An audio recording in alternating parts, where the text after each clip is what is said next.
Hi there, everybody. Welcome to World According to Who. And tonight we're going to talk about the five virtue of traditional Chinese in our culture. And the reason I want to talk about this is so yesterday I was in an event. It's called Thinking While Drinking. It's philosophical. We talk about psychology, lifestyle, and yesterday's topic was about love.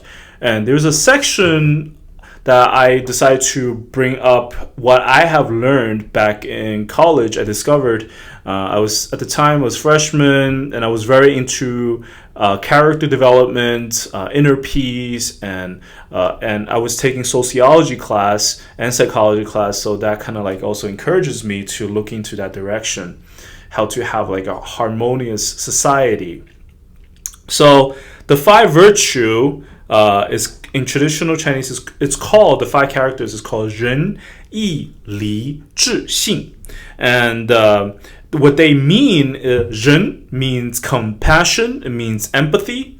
仁义, 义 means loyalty to your family, loyalty to your country, to your friends. 礼, 仁义礼, 礼 means being polite, being modest, have manner. And 智 is the value of wisdom, value of intelligence. So have a like intelligent conversation, learning wisdom from people with experience, possibly from elderly people, learning from them, from their life experiences. And then the last quality is 信. 信 means trustworthiness. And at the time, I did a lot of like self-reflection and analysis on those five virtues. And I thought was very, very good values that can be applied in any society. And it's a really good value system to help a society grow into a positive direction. I do believe in that. Empathy, I feel in our American society, I think we tend to lack some of those virtues. Also, it's good to have more of those virtues being taught to our younger generation, to our in a younger generation, in a school system, in society overall. If we practice valuing those characteristics, I think it will make the nation a lot more healthier and more positive on a long term growth. So 仁, compassion, empathy. 义, loyalty. 礼, manner, have etiquette, or being polite. 智, value wisdom, value intelligence. And then 信, being trustworthy.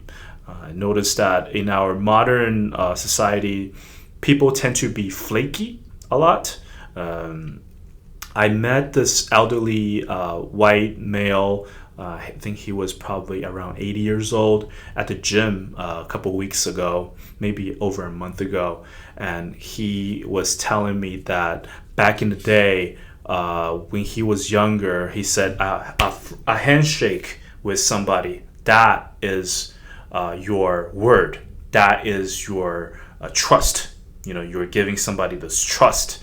You give it a handshake, you're going to make it happen. You're going to show up to this event. You're going to show up, do what you are promised to do. So I think, and this elderly gentleman, he told me that nowadays everybody is so flaky.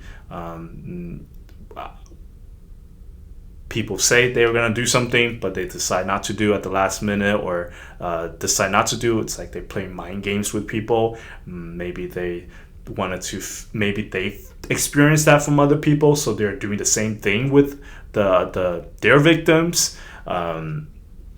It's unhealthy.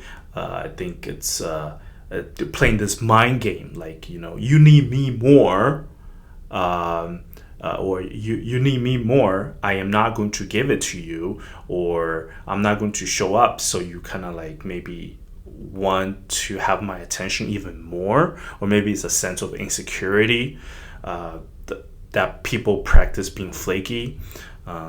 Also, there may be a huge influence of social media. Back in the day, you talk to people over the phone. You make a phone call, and you decide to do something. And nowadays, with unlimited source of communication, it's so easy to reach to another person in another part of the world in a matter of a second. Easy communication. People are less into making phone calls, and with text messaging, and they go into text messaging, and there's a lot of those abbreviation. Instead of saying okay, they